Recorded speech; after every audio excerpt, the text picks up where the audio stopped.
नमस्कार, स्वागत है आपका पब्लिक टाइम्स में और बिहार की खास खबरों के साथ मैं संध्या। तो आइए देरी न करते हुए जानते हैं बिहार की खास खबरों को विस्तार से। बिहार में कोरोना वायरस तेजी से अपना पैर पसार रहा है। पटना में कोरोना की रफ्तार तेज हो गई है। बीते 10 दिनों से जिस हिसाब से कोरोना बढ़ रहा है उससे अंदाजा लगाया जा रहा है कि अगले 10 से 15 दिनों में पटना में प्रतिदिन 1000 मरीज मिल सकते हैं। आंकड़ों के अनुसार पटना में बीते 10 दिनों में कोरोना ने 20 गुना से अधिक की रफ्तार पकड़ी है। बिहार में कोरोना वायरस के बढ़ते संक्रमितों के आंकड़े पर जब पत्रकारों ने बिहार के मुख्यमंत्री नीतीश कुमार से पूछा कि बिहार में लॉकडाउन लगेगा, इस सवाल पर सीएम नीतीश कुमार ने कहा कि इसके बारे में हम कल बैठक करके निर्णय लेंगे। कोरोना वायरस के बढ़ते मामले की समीक्षा करने के बाद ही लॉकडाउन पर फैसला लिया जाएगा। नालंदा मेडिकल कॉलेज अस्पताल में रविवार को उस समय हड़कंप मच गया जब जांच के बाद बड़ी संख्या में डॉक्टर पॉजिटिव पाए गए। रविवार को मेडिकल स्टूडेंट, जूनियर व सीनियर डॉक्टर व रेसिडेंट सहित 194 लोगों की RT-PCR जांच कराई गई, जिसमें 84 डॉक्टर संक्रमित पाए गए। शनिवार को 12 डॉक्टर संक्रमित पाए गए थे। इस तरह इस NMCH के 96 डॉक्टर अब तक संक्रमित हो चुके हैं। इनमें से 5 डॉक्टरों को भर्ती किया गया है। वहीं स्वास्थ्य विभाग की ओर से जारी आंकड़े के अनुसार रविवार को राज्य में 352 नए संक्रमित पाए गए, जो 31 दिसंबर की तुलना में 123% अधिक हैं। ये नए संक्रमित 38 में 30 जिलों में मिले हैं। सबसे अधिक पटना में 142, जबकि गया में 110 और जहानाबाद व मुंगेर में 13 संक्रमित मिले। इसके साथ ही राज्य में एक्टिव मरीजों की संख्या 1074 हो गई है। बिहार में अभी ठंड और बढ़ेगी। अगले 24 से 72 घंटे के बीच शीतलहर और कोल्ड डे के असर बना रहेगा। शनिवार की तुलना में रविवार को अधिकतम तापमान में बढ़ोतरी हुई। मौसम विभाग के अनुसार सोमवार और मंगलवार को तापमान में मामूली उतार चढ़ाव हो सकता है। लोगों को सेहत के प्रति सचेत रहने की सलाह दी गई। हवा की दिशा में लगातार हो रहे परिवर्तन से मौसम बार बार करवट बदल रहे हैं। बिहार में अगले 4 दिनों तक रहेगी कनकनी, भारी ठंड रहेगी। बिहार में रैयत को अपनी जमीन का नक्शा के लिए सरकार के किसी भी कार्यालय में नहीं जाना होगा। रैयत को उसकी जमीन का नक्शा घर पर पहुंचाने वाली योजना कभी भी शुरू की जा सकती है। बिहार के लोगों को पिछले साल जुलाई में ही इस सुविधा का लाभ मिलना था, लेकिन कुछ तकनीकी कारणों से योजना की लॉन्चिंग टाल दी गई थी। अब केवल उद्घाटन की औपचारिकता रह गई है।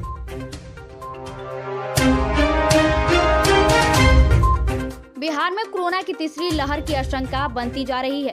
कोरोना आज मुख्यमंत्री नीतीश कुमार के दरवाजे तक पहुंच गई। खबर है कि जनता दरबार में आए आधा दर्जन फरियादी संक्रमित पाए गए हैं। दरअसल मुख्यमंत्री के जनता दरबार में आने वाले फरियादियों की कोरोना जांच कराई जाती है।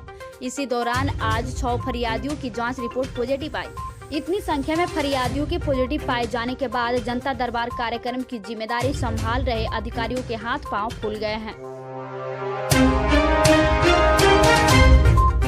15 से 18 साल तक के किशोर बच्चों को टीकाकरण अभियान का शुभारंभ सोमवार को जिला अधिकारी अभिषेक सिंह ने किया। इस मौके पर कई बच्चों ने टीके लगवाए। शहर के +2 जिला स्कूल में आयोजित समारोह के जरिए सभी अभिभावकों से अपील की गई कि परिवार में जो भी 15 से 18 साल तक के बच्चे हैं उनका टीकाकरण जरूर कराएं। कोरोना के बचाव को लेकर बनी वैक्सीन पूरी तरह से सुरक्षित है।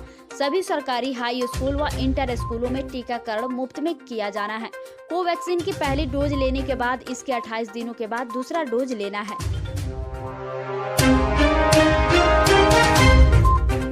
बिहार में कानून व्यवस्था को लेकर सत्ता पक्ष और विपक्ष अपने अपने दावे करते रहते हैं, लेकिन इन दावों के बीच एक सच बात यह है कि राज्य के बहुत से लोग अपनी सुरक्षा के लिए खुद ही इंतजाम करते दिखते हैं।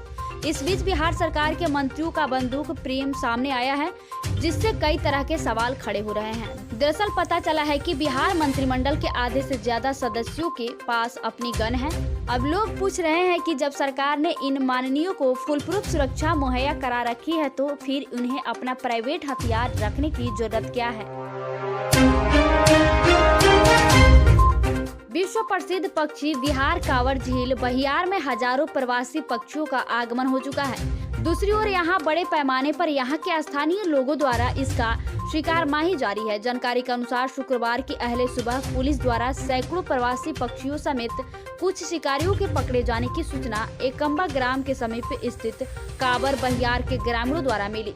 ग्रामीण ने 5 से 6 एल्युमिनियम के बड़े बड़े बर्तन में शिकार किए गए पक्षी को पुलिस द्वारा पकड़े जाने की बात कही। छौड़ाही पुलिस के द्वारा काबर बहियार में अन्य थाना द्वारा छापेमारी किए जाने की बात कही जा रही है। इधर पक्षी के शिकार के स्थानीय प्रबुद्ध लोगों में आक्रोश व्याप्त है। मुजफ्फरपुर की नगर थाना पुलिस असमंजस में है कि सरकारी जमीन पर अतिक्रमण करने वालों पर खाली करने के लिए कैसे दबाव डाला जाए। इसकी वजह यह है कि नगर थाना पुलिस ने खुद सरकारी जमीन पर अतिक्रमण कर रखा है। नगर निगम के नोटिस देकर 3 दिनों में अतिक्रमण खाली करने का निर्देश दिया है, अन्यथा जुर्माना वसूला जाएगा। थाने की दीवार पर नोटिस चस्पा कर दिए जाने के बाद चर्चा का बाजार गर्म है। कुख्यात गैंगस्टर अयूब खान की गिरफ्तारी के बाद सिवान से अगवा 3 युवकों के बारे में खुलासा होने की उम्मीद है। अयूब खान का नाम गिरफ्तारी संदीप से पूछताछ के बाद सामने आया था। इसके बाद से पुलिस लगातार उस पर नजर बनाई हुई थी। गौरतलब है कि लापता होने के दिन तीनों युवक रामनगर के अंदर ढाला निवासी विशाल सिंह, जीरादेई के भलुआ निवासी परमेंद्र सिंह व पैगंबर निवासी अंशु सिंह के साथ उनका मित्र संदीप भी बड़हरिया गया हुआ था।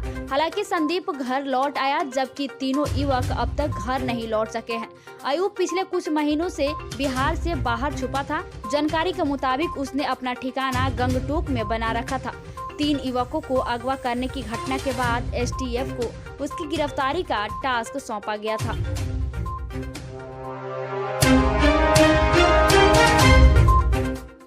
बिहार के सभी 66 राजकीय शिक्षण प्रशिक्षण संस्थानों के बीच अब आपसी प्रतिस्पर्धा होगी।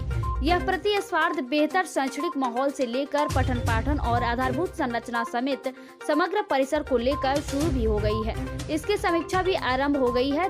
दिसंबर से ही अवलोकन आधारित संस्थागत फ्रेमवर्क के मुताबिक इन संस्थानों पर राज्य सरकार के शिक्षा विभाग के शोध प्रशिक्षण निदेशालय ने नजर रखनी आरंभ कर दी है। हाल ही प्रदर्शन के आधार पर इन संस्थानों के ग्रेडिंग भी जारी कर दी गई है। मुजफ्फरपुर नूडल्स फैक्ट्री हादसे के बाद सरकार ने बड़ा निर्णय लिया है। अब फैक्ट्री में काम करने वाले सभी कामगारों को हर हाल में परिचय पत्र मिलेगा। कंपनी में सभी कामगारों का अलग से विवरणी भी होगी, ताकि कृत्रिम या प्राकृतिक हादसा होने पर उनकी पहचान आसानी से हो सके।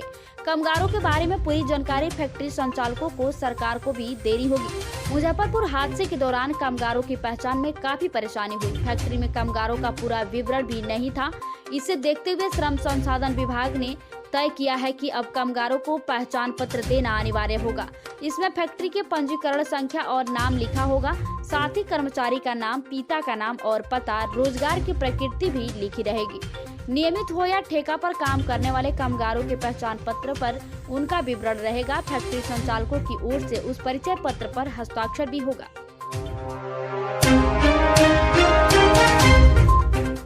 बिहार में शिक्षक बनने की इच्छा रखने वाले अभ्यर्थियों के लिए खुशखबरी है। दरअसल बिहार में जल्द ही बड़ी संख्या में शिक्षकों की नियुक्ति होने वाली है। बताया जा रहा है कि अगर सब कुछ ठीक ठाक रहा तो इस साल सूबे में जल्द ही 45,000 से अधिक पदों पर प्रधान शिक्षकों और प्रधानाध्यापकों की बहाली होगी। मिली जानकारी के अनुसार इन सभी पदों पर नियुक्ति बिहार लोक सेवा आयोग के माध्यम से की जाएगी। बताया जा रहा है कि इन सभी पदों पर चयनित उम्मीदवारों को मोटी सैलरी दी जाएगी और सभी की नियुक्ति वेतनमान के तहत होगी।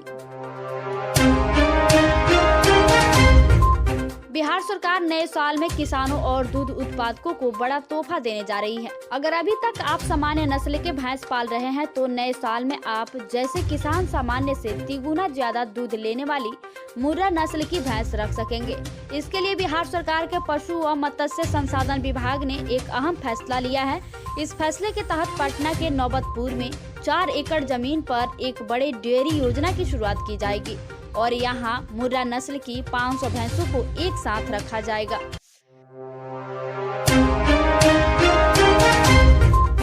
तो ये थी बिहार की खास खबर। वीडियो के अंत तक बने रहने के लिए आपको बहुत बहुत धन्यवाद।